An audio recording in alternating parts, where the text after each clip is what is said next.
Hi, I'm here at the Dorchester Hotel on London's Park Lane, where Knight Frank has just held its Central London breakfast. We talked to some of the presenters about what they see as the highs and lows for the market for this year. I think the market last year was really about steady as she goes. There was a fragility to it, not enough investors really giving confidence that deals would always go through. Having said that, turnover figures were back up to normalised levels. Central London saw over 9 billion turned over. More than half of that was in the city. The West End suffered, as it always does, from a lack of supply, really. You know, the best product that the investors really want to find in the core just wasn't there. I think this year, by comparison, we're going to see more bank deleveraging stock arriving on the market, and I think we're going to see foreign investors keener than ever to try and buy that. Where particularly is the money going to come from? Emerging economies, really, who have mineral wealth. I think the strongest money is going to be coming from Indonesia, Malaysia, Hong Kong, and an emerging quantum of money coming from mainland China. And what sort of stock are they going to be looking for?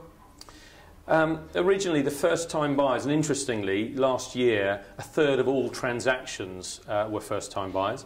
The evolution of the deal means that they tend to change from wanting real Class A, core, long-let income, wealth preservation, really, as their first deal. Second deal or third deal, they're looking for a little bit more entrepreneurial flair, perhaps a little bit more risk. Any movement in yields this year? Probably not, no. I think in the fringe we might see yields move out a little bit more to reflect the relative risk. I think in the core, pretty stable, 5.25% in the city and 4% prime in the West End. I think the only thing that's really going to change that is if we see stronger rental growth than we're predicting. So last year took everyone a little bit by surprise. How did the West End fare? I think we fared probably a little better than we thought we initially would do. I think going into the year, everyone was very reticent about what the market would do. As we've just covered, I think the TMT guys, technology guys, have probably saved our market somewhat in acquiring significant amounts of space. And it's not just the small technology guys around Silicon Roundabout.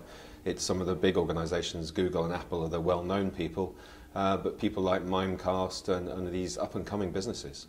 Do you see that continuing this year? I do, yeah, and there's more and more names who, as I say, are the less well-known names coming into our market.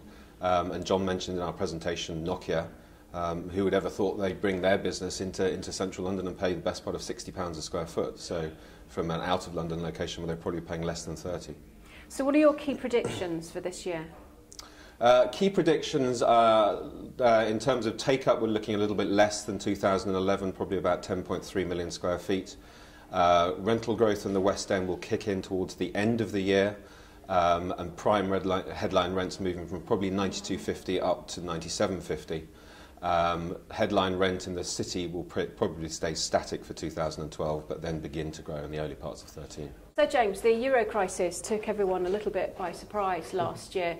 What impact did that have on London? Okay, I mean, you probably remember this time last year we presented quite a bullish forecast. Now, that was very much under the assumption, which I think was common at the time, that probably the Eurozone would quickly address the issue, probably set up a necessary rescue package for Greece, prevent contagion, and really the opposite happened, and that has pulled away confidence. And I think today you've seen quite directly how it's impacted things. We have revised down our forecasts. We were taking a view that probably the city would be in excess of £70, probably by about 2014.